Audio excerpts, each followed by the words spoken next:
En matière de terrorisme maintenant, nous assistons à une régression qui est telle à des individus qui ont été en relation avec quelqu'un qui est devenu terroriste. On finit par leur reprocher, sans aucune base tendant à démontrer une intention quelconque, qu'ils sont complices ou qu'ils participent à une association de malfaiteurs criminels en vue d'une action terroriste. Donc on déduit du simple fait que Malki connaissait Merah, la thèse selon laquelle, nécessairement, il sait qu'il va utiliser cette arme pour commettre des crimes djihadistes avec cette arme. Alors que Malki, à aucun moment, n'a pu penser un instant que Merah utiliserait cette arme pour commettre ces crimes odieux de scélérat pur et simple qu'il a pu commettre tant à Montauban que dans l'école Azora Torah.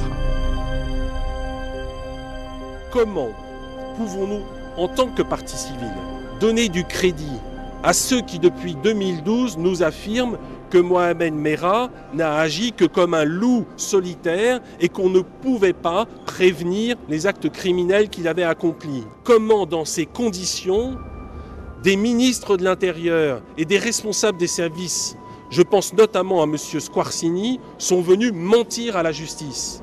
Je crois que c'est une véritable honte judiciaire. Au-delà de la tragédie que l'on a vécue, on est confronté à un mensonge d'État qui est indigne et qui est révélé aujourd'hui dans ce procès.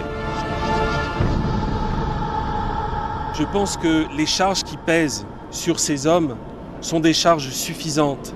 Et je voudrais rappeler aussi qu'on n'est pas en présence d'un débat religieux, d'un débat d'un islam contre un autre islam.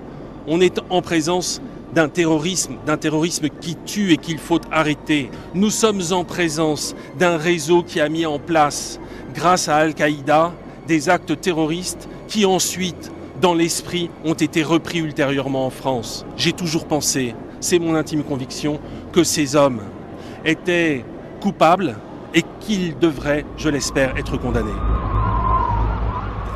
Écoutez, ce soir, en acquittant Abdelkader Merah du crime de complicité d'assassinat, la cour d'assises a rappelé que même dans les affaires de terrorisme les plus graves, la preuve et la règle de droit n'étaient pas reléguées au rang d'accessoires.